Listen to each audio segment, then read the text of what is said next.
Selamat pagi semuanya. Yang kami hormati Bapak atau Ibu dosen penguji beserta teman-teman sekalian.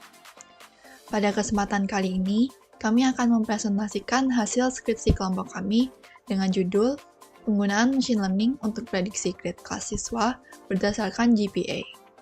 Sebelum memulai, kami ingin memperkenalkan kelompok kami terlebih dahulu. Kelompok kami terdiri dari saya sendiri, Maila Finsa, dan rekan saya, Ricky Adi Putra. Masuk ke dalam introduction, edukasi merupakan hal yang sangat penting untuk menentukan masa depan seseorang. Di dalam sistem edukasi ini, terdapat sebuah sistem penilaian yang berguna untuk mengukur kemampuan siswa yang dapat disebut dengan Grade Point Average atau bisa kita sebut dengan GPA. GPA akan digunakan sebagai landasan evaluasi terhadap pengetahuan dan kemampuan siswa dalam memahami dan menerapkan pembelajaran, serta GPA juga dapat digunakan sebagai pelacak untuk melihat kinerja siswa setiap waktunya. Dari hasil GPA siswa ini, akan didapatkan sebuah informasi yang digunakan untuk melihat apakah siswa telah belajar dengan baik atau tidak. Selain itu, informasi ini juga dapat digunakan untuk melihat apakah terdapat faktor-faktor yang dapat mempengaruhi kenaikan dan turunnya nilai siswa. Masuk ke dalam problems dan goals. Pertama, kita akan membahas problems dari penelitian ini. Dengan menganalisa informasi yang didapatkan oleh hasil GPA siswa, kita dapat melihat bahwa terdapat faktor-faktor yang mengakibatkan mengapa nilai siswa bisa naik atau turun. Faktor-faktor ini ada berbagai macam bentuk seperti durasi belajar, kualitas tidur, aktivitas sehari-hari, dan yang lainnya. Dari banyaknya faktor-faktor tersebut, tentu saja tidak mudah untuk menemukan faktor manakah yang paling berpengaruh terhadap hasil GPA siswa. Sehingga, kita akan menggunakan bantuan machine learning yang akan berguna untuk membantu dalam mencari atau menemukan faktor-faktor yang mempengaruhi hasil GPA siswa. Kemudian ada goals. Goals pertama di sini yaitu untuk mengetahui faktor-faktor apa saja yang paling mempengaruhi naik dan turunnya nilai GPA siswa.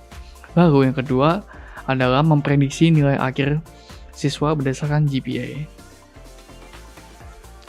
Berikutnya, untuk dataset yang kami gunakan, kami mengambil dari Kaggle, dan dataset ini berisi informasi lengkap mengenai kinerja 2.392 siswa SMA yang menjelaskan kebiasaan belajar, keterlibatan orang tua, kegiatan ekstrakurikuler, dan prestasi akademik mereka. Untuk variabel independen yang kami gunakan, yaitu seluruh variabel yang ada pada dataset, kecuali variabel grade class yang menjadi variabel dependen atau target dari model yang akan kami buat. Kemudian untuk pengolahan data atau pre-processing yang kami lakukan dari dataset tersebut, yang pertama-tama adalah mengubah variabel numerik kategorikal yang tidak ordinal dengan melakukan mapping dan dummy method. Lalu melakukan standarisasi pada variabel numerik untuk mengubah data ke skala yang sama, sehingga model akan lebih mudah untuk belajar. Kemudian melakukan penyeimbangan data dan melakukan reshape data untuk menyesuaikan input shape yang dibutuhkan model LSTM, di mana input tersebut harus dalam bentuk 3 dimensi, yaitu samples, time steps, dan features. Sebelum masuk ke pembuatan model, data tersebut akan dibagi menjadi 80% untuk data training dan 20% untuk data testing.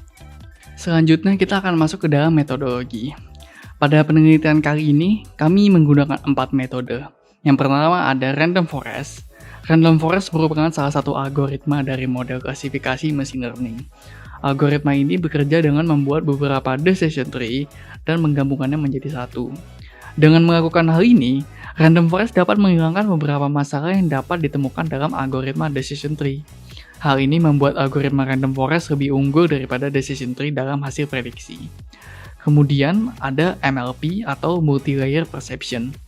MLP adalah salah satu algoritma deep learning, di mana MLP ini adalah jaringan syaraf tiruan yang terdiri dari beberapa lapisan, yaitu input layer, hidden layer, dan terakhir adalah output layer. Hidden layer ini dapat berjumlah lebih dari satu, dan masing-masing hidden layer akan menerapkan fungsi transformasi terhadap input. Ketiga, kita menggunakan LSTM atau bisa disebut Long Short Term Memory. Sama seperti MLP, LSTM juga salah satu algoritma dari deep learning dan termasuk bagian dari recurrent neural network atau bisa kita singkat RNN. LSTM memiliki kemampuan untuk belajar dari input dan hasil komputasi yang dimasukkan sebelumnya. Dengan menyimpan dan membuang informasi yang terdapat pada hasil sebelumnya secara selektif, memungkinkan algoritma ini memiliki memori masa lalu dalam jangka panjang dan akan membuat prediksi lebih akurat yang membuat LSTM adalah penyempurnaan dari RNN standar. Yang keempat adalah BLSTM atau Bidirectional Long Short Term Memory. Seperti LSTM, BLSTM merupakan salah satu algoritma dari deep learning dan termasuk bagian dari recurrent neural network atau disingkat RNN. BLSTM bekerja dengan cara memproses input dalam dua arah, yaitu maju dan mundur. Berbeda dengan LSTM yang hanya dapat memproses input dalam satu arah, BLSTM mampu memproses urutan input dalam dua arah. Dengan menangkap urutan maju dan mundur, BLSTM dapat mempelajari dengan batasan yang lebih luas dari masa depan dan masa lalu dari input. Setelah melakukan pemodelan, berikut hasil yang kami dapatkan. Dapat terlihat bahwa random forest memiliki hasil terbaik di antara yang lainnya, dengan akurasi 91%, precision 89%, recall 83%, dan F1 score 85%. Hal ini menunjukkan bahwa random forest tidak hanya mampu menghasilkan prediksi yang akurat, tapi juga konsisten mengenali semua kelas dan menghasilkan sedikit kesalahan dalam prediksi kelas. Kemudian diikuti oleh model MLP yang mendapatkan hasil yang cukup baik dengan akurasi 84%, presisi 76%, recall 73%, dan F1 score 74%. Meskipun performanya di bawah random forest, MLP masih memberikan hasil yang cukup stabil dan seimbang. Selanjutnya untuk model BLSTM menunjukkan hasil yang lebih rendah dibandingkan dengan MLP, dengan akurasi 79%, presisi 71%, serta recall dan F1 score yang sama yaitu 70%. Hal ini menunjukkan bahwa penggunaan informasi dari kedua arah waktu yang digunakan BLSTM cukup membantu, tetapi masih tidak dapat mengungguli model non-sequential seperti random forest dan MLP.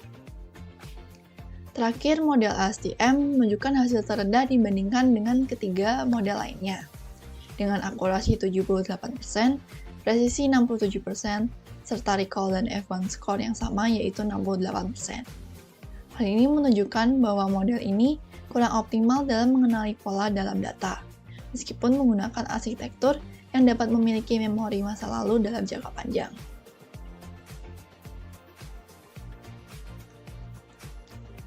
Berikut merupakan gambaran secara grafik hasil perbandingan tiap algoritma yang digunakan.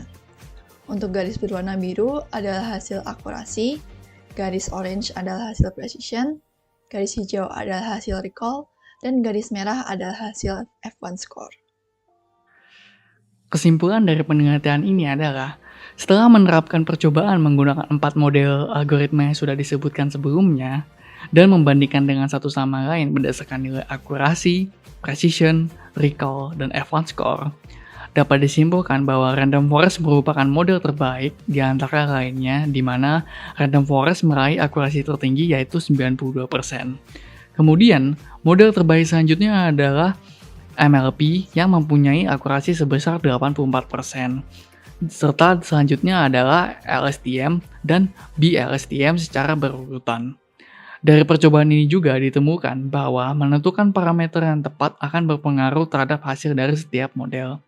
Oleh karena itu, penelitian yang lebih lanjut sangatlah dibutuhkan untuk menelusuri lebih lanjut dataset yang digunakan, termasuk fitur, distribusi data, serta untuk menyempurnakan pembuatan model untuk hasil yang lebih baik.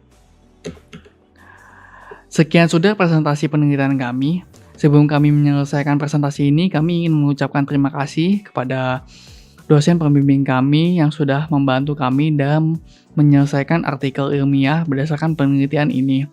Selebihnya, kami ingin mengucapkan maaf apabila terhadap kesalahan kata dalam presentasi ini. Demikian presentasi kami, dan terima kasih telah menonton.